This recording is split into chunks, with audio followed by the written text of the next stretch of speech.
আমাদের জীবনের সমস্ত সগীরা কবিরা শিরকি বেদাতি জানা অজানা ইচ্ছা অনিচ্ছা যত রকমের গুনাহ করেছে আল্লাহ আপনার আফার নামের খাতিরে আপনি আমাদেরকে ক্ষমা করে দিন।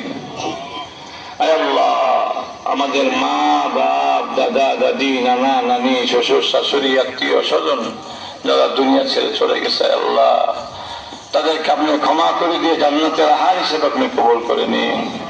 আয় আল্লাহ, আমরা যারা কুরবানি দিতে যাচ্ছি আল্লাহ আজকে যারা কুরবানি করবো আয় আল্লাহ আমাদেরকে সবকিছু ক্ষমা করে দিয়ে আপনি আমাদের কুরবানি গুলোকে কবুল করে নিন।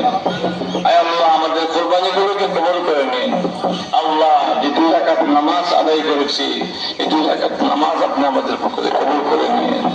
আয় আল্লাহ, আমাদের মুরব্বীদেরকে আপনি সিহাতে আমেলা কামেলা দান করেন।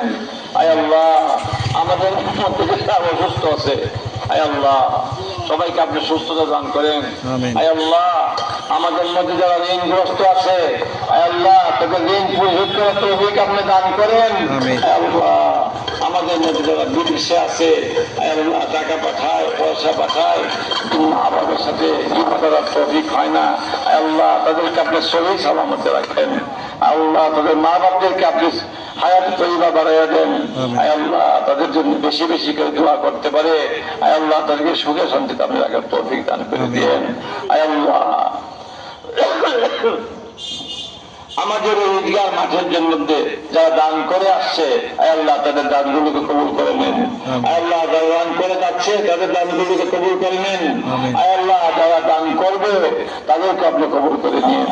আয় আল্লাহ, ঈদগাহ জন্মলগ্ন থেকে যারা ঈদগাহে নামাজ আদায় করেছে আয় আল্লাহ কত হাজার লক্ষ মানুষ যারা দুনিয়া ছেড়ে চলে গেছে আয় আল্লাহ তাদের বদৌলতে আমরা আজকে মাঠ পেয়েছি, নামাজ পড়ার ব্যবস্থা পেয়েছি, সামিয়ানা পেয়েছি। আয় আল্লাহ, তাদেরকে আপনি ক্ষমা করে দিয়ে আল্লাহ তাদেরকে হালকে জান্নাতে শিখিয়ে দেন। আয় আল্লাহ, তাদেরকে আপনি জান্নাতের আহার হিসেবে কবুল করে নেন। আয় আল্লাহ, আমাদের মধ্যে যারা অসুস্থ আছে তাদেরকে আপনি সেফায়ে কামেলা আজেলা নসিব করে দিয়েন। আয় আল্লাহ, আমাদেরকে বেশি বেশি করে আপনার রসুলের তরিকা মোতাবেক চলার তৌফিক দান করে দিন। আয় আল্লাহ, আমাদের সন্তানদেরকে আপনি আদর্শ সন্তান হিসেবে কবুল করে নেন। আয় আল্লাহ, আয় আল্লাহ, আমাদের বেশি বেশি করে হালাল উপার্জন করার তৌফিক দান করেন। আয় আল্লাহ, হারামকে বর্জন করার তৌফিক দান করেন। আয় আল্লাহ,